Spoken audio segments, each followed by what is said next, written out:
안녕하세요. 오늘 소개할 제품은 스튜디오 시리즈 86 버전의 다이노봇, 지원 애니메이션에 나왔던 원작 버전의 다이노봇 5종을 소개해봅니다. 제가 지원 버전 수집을 하면서 가장 모으고 싶었던 컬렉션이고 정말 길고 길었던 수집이었는데요. 제가 앞서 그림록과 슬럭은 리뷰를 했지만 슬러지와 스날, 수우프는 리뷰를 안 했는데요. 이게 개별적으로 하자니 뭔가 살짝 귀찮기도 하고 또 하나하나 보기도 힘들 것 같아서 다 모은 김에 한 번에 보여주면 어떨까 싶어서 종합 리뷰로 이렇게 준비를 해봤습니다. 앞서 리뷰했던 제품들은 간단하게 둘러보고 나머지 제품들은 변신하는 영상을 넣었으니까 참고해서 봐주시면 되겠습니다. 다들 아시겠지만 리뷰에 앞서서 간단하게 소개하자면 다이노봇은 오토봇 소속의 멤버들로 이름 그대로 공룡으로 변신하는 군단입니다. 원작인 지원에서는 총 5명으로 구성된 팀이고요. 오토봇의 과학자인 휠잭과 라쳇이 공룡뼈를 모델링해서 만들었죠. 가장 먼저 리더인 그림록과 슬러그가 만들어지고 이후엔 바로 스날과 수우프가 만들어지면서 5명이 되었습니다. 다이노봇의 탄생에 대한 이야기는 에피소드 4편과 11편에 등장하니까 그 만화를 보고 오면 또 재밌게 볼 수 있겠습니다. 먼저 리더인 그림록입니다. 이 다이노봇 중에서도 제가 가장 좋아하는, 그리고 모두가 좋아하는 캐릭터죠. 티라노사우루스로 변신을 하고요. 리더답게 강력한 힘을 갖고 있지만 그와 비례한 강력한 멍청함을 갖고 있어서 이 댕댕이 같은 매력을 가진 캐릭터입니다. 무시무시한 티라노지만 어딘가 모자란 것 같은 이 얼굴이 참 매력적인 그런 캐릭터죠. 86 시리즈답게 공룡 모드, 로봇 모드 모두 원작의 모습을 충실하게 잘 구현을 했고 가동도 적절하니 그림록의 매력에 푹 빠질 수 있는 그런 제품인데요. 고개를 움직이고 입을 벌리는 등 가동이 가능하며 특히 입안에는 이펙트 파츠를 꽂을 수 있는 핀이 있어서 이펙트 파츠를 활용해 줄 수 있어요. 추가로 휠리라는 캐릭터가 동봉이 되어 있는데요. 이 캐릭터는 트랜스포머 더 무비 후반에 등장을 해서 그림록과 함께 케미를 보여줬던 그런 캐릭터죠. 완전히 가동이 되는 건 아니지만 약간의 가동을 하면서 작중에서 그림록과 함께 했던 장면을 구현할 수 있습니다. 변신을 해보면 재밌는 게 공룡 모드에서 뒷다리가 로봇 모드에서는 팔이 되면서 굉장히 육중한 모습을 보여줍니다. 덕분에 어깨가 튼튼한 라쳇 관절로 되어 있고 고관절은 부드럽게 움직여지는 방식으로 되어 있습니다. 그림록은 전에 리뷰를 했기 때문에 디테일한 부분은 리뷰 영상을 참고해 주시면 되겠고요. 참고로 마지막에 발매된 수우프 덕분에 검이 생겼는데 애니메이션에서는 총만 사용하지만 코믹스에 등장했던 것처럼 검도 사용할 수 있는 이런 모습도 구현할 수 있다는 걸 참고해 주시면 되겠습니다. 두 번째는 슬러그입니다. 트리케라톱스로 변신하는 캐릭터고 그림록과 함께 먼저 만들어진 3인방 중 하나인데요. 누구나 아는 네임드가 있는 대표적인 공룡으로 뿔이 달린 것이 아주 매력적인 공룡이라서 꽤나 관심이 많이 가죠. 그리고 다이노봇들을 쭉 보면 특징처럼 있는 부분이 있는데 아까 본 그림록은 목 부분, 지금 보는 슬러그는 얼굴과 꼬리에 금색으로 도색이 되어 있어요. 작중에선 노란색이긴 한데 이렇게 메탈릭 골드로 칠해지면서 고급진 분위기와 묵직한 메탈릭의 느낌을 함께 느낄 수 있게 해줬습니다. 공룡 모드에서는 사족 보행을 하기에 가동이 크게 도드라지진 않지만 앞다리와 뒷다리 가동이 잘 되고 입도 벌어지고 그림록과 마찬가지로 이펙트 파츠를 꽂을 수 있는 핀이 있어서 공룡 모드에서도 이펙트 파츠를 활용해 줄 수 있습니다. 그리고 앞서 봤던 그림록은 휠리가 있지만 이 슬러그는 주인공인 데니얼이 동봉이 되었는데요. 달걀 귀신에다가 가동도 없는 그런 제품이지만 탑승을 해서 작중에서의 장면을 구현하는 것이 가능합니다. 솔직히 없어도 그만인데 추가 구성품을 통해서 다채로움을 느낄 수 있어요. 참고로 이게 제품의 고질병인 듯한데 뿔이 좀 잘 빠집니다. 아닌 경우도 있지만 대부분 한쪽 뿔이 헐렁하더라고요. 저 같은 경우는 왼쪽 뿔이 헐렁한데 크게 신경을 안 쓰신다면 그냥 접착을 해도 괜찮을 것 같습니다. 로봇 모드에서는 얼굴과 몸통이 가장 빨간 친구인데 특히 얼굴의 경우 공룡이 아니라 토마토로 변신하는 건가 싶을 정도로 엄청 빨갛습니다. 와중에 어깨는 엄청 넓고요. 마치 트리케라톱스의 가죽을 뒤집어 쓴 것처럼 이렇게 뒤로 뻗쳐진 게 재밌습니다. 공룡 모드에서 꼬리가 됐던 블래스터는 로봇 모드에서 무기로 바뀌고 활용도가 아주 좋죠. 슬러그도 그림록과 함께 리뷰를 했으니까 자세한 부분은 리뷰를 참고해 주시면 되겠습니다. 다음은 먼저 만들어진 다이노봇 3인방 중 마지막 슬러지입니다. 브론토사우루스라는 공룡을 모델로 하고 있고 보통은 브라키오사우루스라고 생각을 하는데 아무튼 트리케라톱스, 티라노사우루스와 함께 익숙한 네임드 공룡 중에 하나죠. 왕구 특성상 목이 그렇게 길진 않지만 그래도 목이 긴 특징을 잘 살렸고 마치 닥스훈트 같은 비율로 다리가 짧아서 땅에 가장 가까운 그런 제품이 됐습니다. 그리고 몸통이 가장 길다는 그런 특징도 있는데요. 덕분에 공룡 모드에서는 가장 묵직한 제품이 되겠고요. 머리와 등 부분에는 이렇게 메탈릭 골드 도색이 되어서 또 이런 다이노봇의 특징을 잘 살린 걸 알 수 있습니다. 목과 고개 가동이 되는데 목을 가동할 때는 자꾸 등이 펼쳐지는 단점이 좀 있습니다. 또 마찬가지로 입이 벌어지고 이펙트 파츠를 꽂을 핀이 있어서 여러모로 퀄리티가 아주 훌륭한 걸 알 수 있고요. 또 이렇게 슬러지까지 만약에 모으신다면 다이노봇이 처음 나왔을 때의 장면을 재현할 수 있는데요. 그냥 보기만 해도 참 웅장한 게 감동적이죠. 웅장한 공룡 모드와 마찬가지로 로봇 모드도 굉장히 묵직하고 웅장한 분위기를 뽐내는데요. 역시나 원작 속의 모습을 잘 구현했고 날개 혹은 망토처럼 등 뒤에 파츠가 펼쳐져서 더욱더 거대한 느낌을 줍니다. 슬러그는 어깨가 넓었다면 슬러지는 어깨가 큰 그런 캐릭터인데 몸통은 보통과 같은 크기지만 어깨 볼륨이 엄청 크죠. 또한 이 볼륨감이 큰 어깨는 라쳇 관절로 가동이 되고 팔뚝, 팔꿈치 회전, 그리고 손목 가동 등 가동이 아주 유연하고 무기도 금칠이 들어가서 이런 고급진 분위기를 같이 더 느껴지게 해줍니다. 고관절 또한 라쳇인데요. 어깨만큼 뻑뻑한 라쳇은 아니라서 다소 편안한 가동이 되고 무릎도 라쳇이라서 뚜두둑 꺾는 재미가 있습니다. 이게 와중에 제품마다 다른 점이라 재밌는데 어깨가 라쳇 관절, 고관절은 그냥 핀 관절 혹은 둘 다 라쳇, 둘 다 핀 관절인 경우가 있어요. 슬러지의 경우 둘 다 라쳇 관절이라는 점이 있어서 가동에서는 좀 묵직한 그런 느낌을 잘 느낄 수 있으니까 참고해 주시면 되겠고요. 또 다른 다이노봇들과 마찬가지로 볼륨감이 꽤나 있는 편이기 때문에 가동은 몰라도 또 포즈를 잡는 데는 좀 힘들지 않을까라는 생각이 들지만 보다시피 여러 가지 포즈를 아주 자연스럽게 할 수 있으면서 또 다른 매력을 느끼게 해줍니다. 또 아까 봤듯이 무기도 고급지게 잘 만들어서 근본인 지원 제품에 남다른 클래스를 보여주기도 하는데요. 등짐에 있던 공룡 헤드가 또 로봇 모드에서도 등장이 가능하니까 또 이런 식으로 즐겨보고 마음대로 다양하게 즐겨보시면 좋겠습니다. 추가로 슬러지는 리뷰를 안 했었기 때문에 뒤에 로봇 모드에서 공룡 모드로 변신하는 방법을 올려뒀습니다. 변신하는 데 참고하시면 좋겠습니다.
다음은 원조 3인방의 폭주를 막기 위해서 뒤늦게 만들어진 2인 중에 한 명인 스날입니다. 공룡은 스테고사우루스를 모델로 하고 있고요. 정발을 안 해서 구하기가 힘들었던 제품이었어요. 제가 최근에 블로그 리뷰했던 제품이고 다이노봇 중에서 로봇 모드가 가장 멋있다고 생각되는 그런 캐릭터인데요. 적절한 볼륨감과 함께 멋있는 포인트가 딱 있는 그런 캐릭터입니다. 이 특징으로는 검을 사용하는데요. 지원 애니메이션 속 다이노봇 중에서는 유일하게 검을 사용하는 캐릭터입니다. 물론 검을 그렇게 또 크게 쓰진 않아서 검이 활약하는 장면은 없지만 아무튼 그렇습니다. 또 다이노봇의 리더는 그림록인데요. 뒤로 뻗친 금색의 꼬리가 마치 왕자와 같은 느낌을 내서 로봇 모드만 본다면 스날이 리더가 아닌가 하는 생각이 들기도 합니다. 또 몸통이 작고 어깨가 컸던 슬러지와 달리 스날은 몸통에 볼륨감이 있고 어깨는 적당한 볼륨감을 갖고 있는데 몸통은 뭐랄까 상체 운동을 좀 오래 한 것 같은 단단하고 볼륨감이 있는 풍체입니다. 그리고 다리를 보면은 약간 밖으로 뻗쳐 있는 느낌이 이렇게 있는데요. 위로는 이렇게 꼬리가 뻗쳐 있고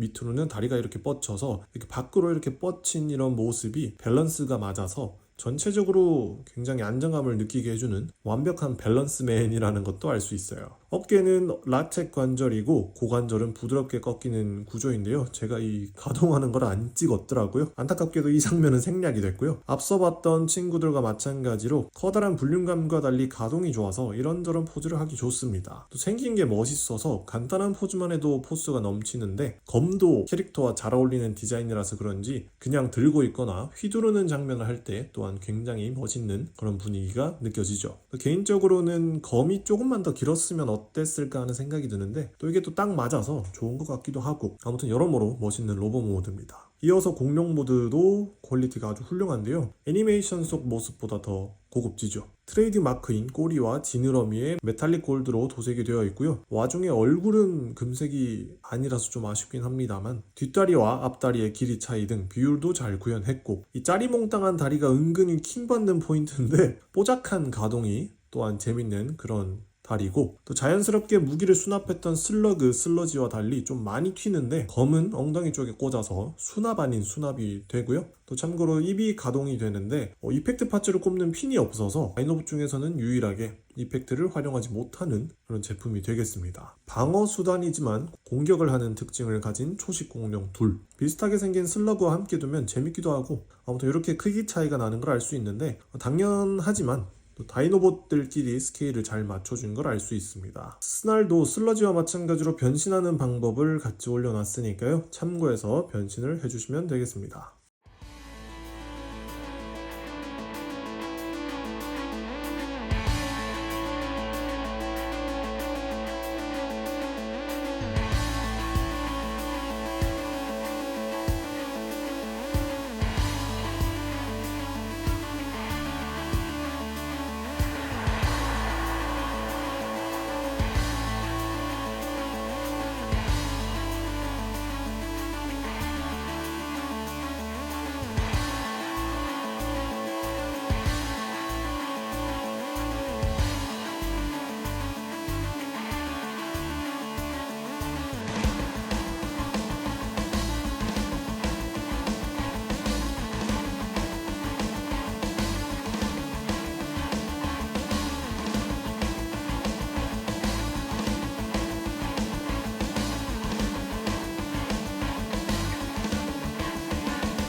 다음은 마지막으로 출시되고 마지막으로 수집한 마지막 멤버 스프입니다. 이거는 작년 연말에 11번가 아마존을 통해서 구매를 했는데요. 마지막 멤버를 구하지 못할까봐 얼마나 마음을 졸였는지 참 고생이 많았습니다. 아무튼 방금 본 스날과 함께 뒤늦게 만들어진 2명 중에 1명이고, 공룡 모드는 유일하게 하늘을 나는 공룡입니다. 익룡인 프테라 노돈을 모델로 하고 있고요. 공룡도 다른 공룡이지만 로봇 모드의 생김새 또한 다른 다이노봇들과는 이질감을 갖고 있는데 또 그런 만큼 생소한 매력이 있는 그런 캐릭터입니다. 슬러지는 앞뒤로 길었다면 스프는 거대한 날개 덕분에 옆으로 긴 공룡 모드를 갖고 있는데요. 변신이 또 굉장히 단순해서 이게 리더급의 가격을 하는 게 맞나? 하는 약간의 현타가 오기도 합니다. 어쨌든 작중의 모습을 훌륭하게 소화해내서 만족감을 주는데요. 참고로 조류형 캐릭터들에서 즐길 수 있는 인수형 모드도 가능하기 때문에 공룡 모드를 또 재밌게 즐길 수 있어요. 이게 날개 말고는 큰 특징이 없지만 또 거대한 얼굴이 또 한몫을 합니다. 솔직히 얼굴로 먹고 가는 제품이 아닐까 싶은데 이렇게 메탈릭 골드로 얼굴이 칠해졌고 목이 가동되기도 하고 고정이 되기도 하는 등 2가지 연출이 가능하며 눈과 이빨 등의 디테일이 아주 좋죠. 날개의 몰드 디테일도 아주 훌륭한데요. 가동의 경우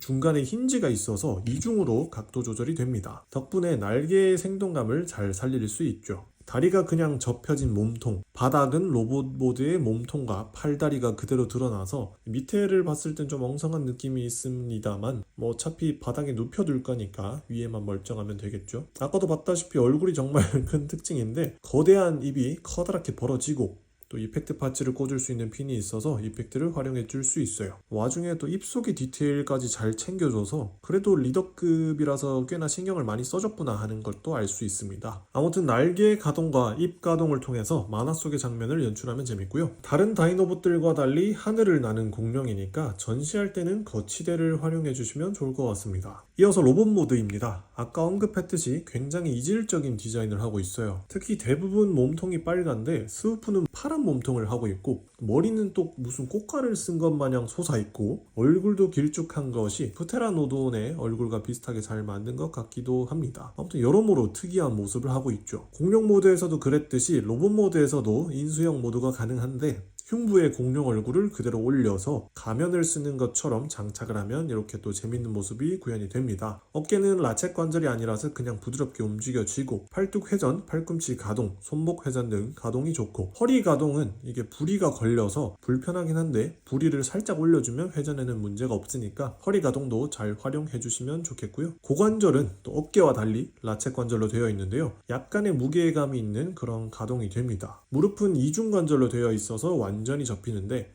이거는 아까 공룡 모드에서 몸통을 봤기 때문에 얼마만큼 가동이 되는지는 알 수 있겠죠. 발목과 뒤꿈치도 가동이 되면서 유연하고 디테일한 가동이 가능한데요. 기본 가동으로도 포즈를 살리기 좋고 날개를 이리저리 활용하면서 포징을 다채롭게 즐겨보면 좋을 것 같습니다. 또한 날개에 붙어있던 이 메인 무기, 이거는 손에 끼워서 블래스터로 사용할 수 있는데요. 이게 또 잘 보면 손무게 모양과 맞게 만들어져서 끼웠을 때 딱 맞아 떨어지는 것도 확인하는 재미가 있습니다. 그리고 이 블래스터의 경우 앞에 미사일이 분리가 되는데 중간에 이어주는 거치대가 있는 분들은 본체와 이 미사일 헤드를 이어서 미사일이 발사되는 그런 생동감이 있는 모습을 구현해봐도 좋을 것 같습니다. 이질적인 생김새에 날개가 있는 것도 큰 특징인데 블래스터와 검까지 활용할 게 많아서 여러모로 멋있는 제품이죠. 참고로 검이 2개가 들어있는데 하나는 처음에 말했듯이 그림록의 검이라서 그림록한테 하나 주면 되고, 근데 뭐 굳이 그림록한테 안 쥐어주고 혼자서 쌍검을 이렇게 쥐고 있어도 굉장히 잘 어울리니까 마음대로 활용하시면 되겠습니다. 이 마지막으로 스프도 로봇에서 공룡으로 변신하는 방법을 올려놨으니까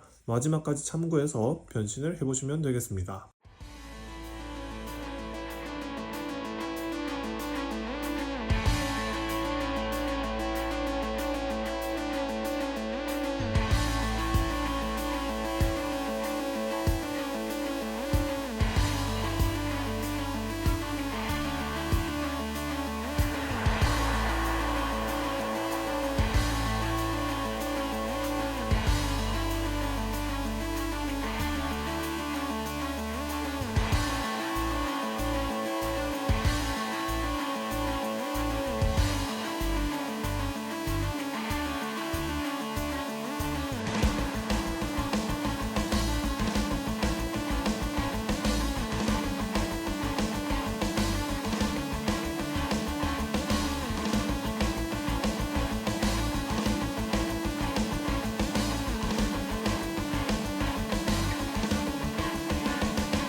네, 오늘 드디어 4년간 열심히 기다려서 모았던 다이노봇을 이렇게 소개해봤는데요. 차로 변신하는 오토봇들 가운데 공룡이라는 특이한 외형을 갖고 있는 팀으로 이 매력에 안 빠질래야 안 빠질 수 없는 그런 캐릭터들이죠. 제품도 훌륭하게 잘 나와서 그 매력을 느끼기에 좋은데요. 또 이렇게 다 모아놓고 보니까 역시 잘 모았다는 생각이 듭니다. 아직도 완성을 못한 분들이 굉장히 많은 걸로 알고 있는데 그림록이나 다른 제품들의 재판 소식도 있고 또 몇몇 제품들은 아직 구할 수 있는 루트가 많으니까요. 희망을 가지고 지금이라도 하나씩 천천히 모아보시면 좋겠습니다. 안 하는 것도 나쁘진 않은데 아무튼 오늘 리뷰를 통해서 관심이 가신다면 모아보시기 바랍니다. 네, 그럼 오늘 리뷰는 여기서 마치고 다음에 또 새로운 제품을 소개해드리도록 하겠습니다. 재밌게 보셨다면 구독과 좋아요 눌러주시고 저는 다음 영상으로 돌아오겠습니다. 감사합니다.